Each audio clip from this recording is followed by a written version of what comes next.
Hey, what's up guys? This is Astranox. Man, I was grinding this 3-week side story at the last minute, 1 day and a half non-stop on all of my 4 accounts. It was definitely rough, but I finished it. Hope you guys finished your side story. You grabbed all the gear, the MolaGora Go, which is for MolaGora. So let us know if you actually finished that side story. The gear is actually pretty nice if it rolls properly. I could use that for PvE content. I'm sure you guys can use that for PvE content as well. So let's look at these patch notes here. So we got Ervalen. So I'll be pulling for him. I will be showcasing him for you guys. So I mean, just wait for the showcase. Don't just go straight off and just start pulling for him, because I mean this hero, right, is not going to be winning any popularity contests.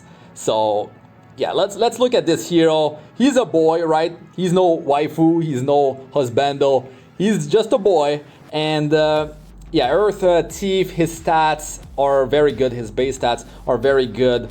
The high health is a bit unfortunate. I would have preferred higher defense on this hero because his skill 3 deals more damage. When the bigger the difference between the target's max health and yours, the more damage you will do. But I can see this hero being, first of all, very powerful in PvE content because bosses, right, have a lot of health. So there you go. He's going to be dealing a ton of damage because of that. And also he has defense break on skill 1. He's got the constant counterattacks because of the counterattack buff. He's got that barrier, which might be helpful in terms of survivability.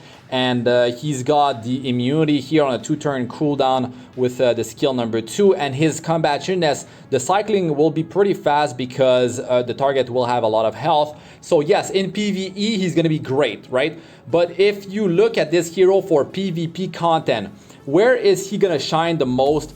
Well, these are my thoughts before I actually test the hero, right?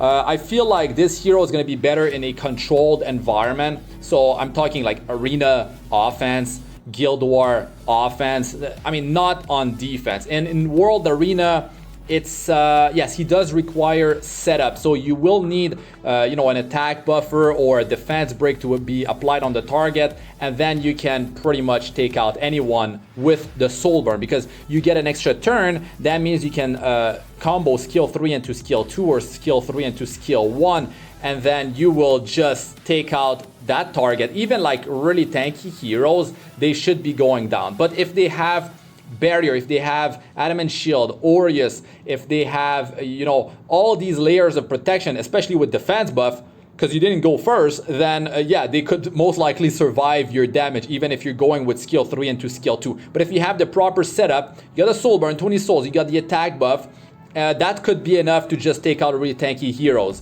Attack buff or defense break, so there you go. I mean, his kit, if he stays alive in the battle, he's gonna get, well, momentum. I mean, it's going to be hard for him to survive for too long because his defense is actually quite low. He's going to take a lot of damage per hit. That's the issue. So he's not going to be surviving long enough. He doesn't have any survivability increase in his kit. He's got the barrier for 2 turns, but that can be dispelled. Barrier is not as powerful as evasion. It's not as powerful as a defense buff. So yeah, and he's got the immunity for 1 turn when he used that skill 2, which is on a 2-turn cooldown. So that's pretty nice. The skill 1 with the defense break. The thing is, in PvP, right, landing defense break is going to be an issue because you're not going to have a bunch of effectiveness on this hero. I mean, in PvE content, you can build like 65% effectiveness to actually rely upon that defense break. But in PvP, it's a different story. Like, things happen like turn 1, turn 2. I mean, you're just going to go down. If you don't make it happen, if you don't take out one of their biggest threat on, turn 1, or at least, I mean, you're going to soul burn skill 3 into skill 2, right? If you don't take out someone, you are at a big disadvantage, especially if you had the setup and you didn't make it happen. But in World Arena, this hero can get banned, and that's an issue. I mean, he get banned, or the setup gets banned. Your auxiliary lots, you got the 20 souls and the attack buff, that's gone, and then your setup doesn't work. You cannot pull it off. You don't get the extra turn to finish off that tanky bruiser, that tanky soul weaver. And if they have that multiple layer of protection, maybe they just end up surviving because your gear level is not so high. It's harder to gear for offense than it is to gear for, you know, for bruisers, for tanky team compositions. So you have to worry about all that. But I'll be testing this hero out, and in Guild Wars, on offense and arena offense, the environment is controlled. You can bring, you know, your auxiliary lots, whatever. You can have your 20 souls, you can have your attack buff or defense break, and you can make it happen. But World Arena is a different story. You can just get him banned. They pick fire hero or heroes. It's hard to draft him. You cannot like pick him early on. You have to wait later on. It's much harder, especially when the hero is not light or dark element. But yeah, I'll definitely do some World Arena and all that. His artifact, right, is, well, it's random. The silence, you need to build effectiveness on him with the defense break as well.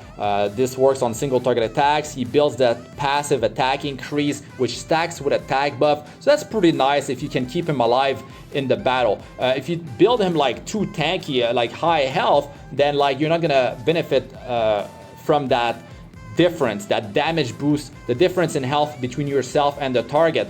But still, the multiplier is solid on this skill number 3. If you can use that that damage increase because you have a lower amount of health than the target, then so be it. That's good. Yes. So now let's move on here. I would say that this is kind of like random. You have to really like max it out to really benefit from this artifact. But yes, it would be nice if he has the counter attack buff, that he triggers the skill 1, you know, lands the defense break or the silence, or, you know, both. Silence is very powerful, but the chance is quite low. You still have the passive attack increase, so there's at least that. I don't really like things that are too random, too RNG, but yeah, I mean, everyone likes things differently. So here we have Crow as well with Holy Sacrifice. If you like bruiser heroes, tanky heroes, Crow is an amazing hero. You can use him in PvP, in defense, in offense. He is so powerful. Defense, you know, buff for the whole team. You can build him slow, you can build him fast to get that defense buff up ASAP. You can push back combat units. You can provoke with skill 1. You can wear, you know, night artifacts. Aureus, of course, is recommended because damage redirected onto him, so he can use skill 3 when he's at lower health. And he penetrates 100% of the target's defense. Skill 3 is amazing to take out all sorts of heroes. He's a very big threat on the board in PvP. In World Arena, you can pick him. He's amazing. I mean, all over in PvP, even in PvE content, you can use him for the defense buff, for tanking in the front line. I mean, Wyvern tank, or like just very hard PvE content, just because he's got defense buff, you know, provoke. You can like, even like in Automated Tower before he got nerfed, like Crow was a popular pick because you could just deal reliable damage with his skill number 3. That penetrates defense. Just an amazing hero overall. So I mean, you could be going for Crow, you could be going for Charles next week. So, you know, save your Covenant bookmarks. Check my showcases of Ervalen to see if he's worth it. So yeah, the side story here, of course, for Ervalen, he's getting stat buff. Of course, go for here MolaGora, go for the Catalyst and all that. And here is the Arena Endeavor season closing information, and it closes. These are the dates and the time. So there you go. Buy your unknown slate, guys. Of course, very nice to memory imprint any hero in the game. Just use that for limited heroes or Moonlight 5-star heroes. That's the recommended thing to do, really. So yeah, I mean, Ervalen, I will be showcasing him. I will be reviewing him as I showcase him, and I'll give you guys my thoughts. I feel like he's gonna be definitely powerful in PvE. That's a non-issue. I know he will be great, right? Because the way his kit works. Now PvP is, like I said, controlled environment is definitely where he's gonna be shining the most. But yeah, I mean, almost every hero in the game can shine in the right situation. Okay, well, that's gonna be it for this one, guys. Thanks for watching. If you enjoyed the video, smash that like button. If you loved it, subscribe to the channel. I'm Astranox. Good luck with all you do. Peace out for now.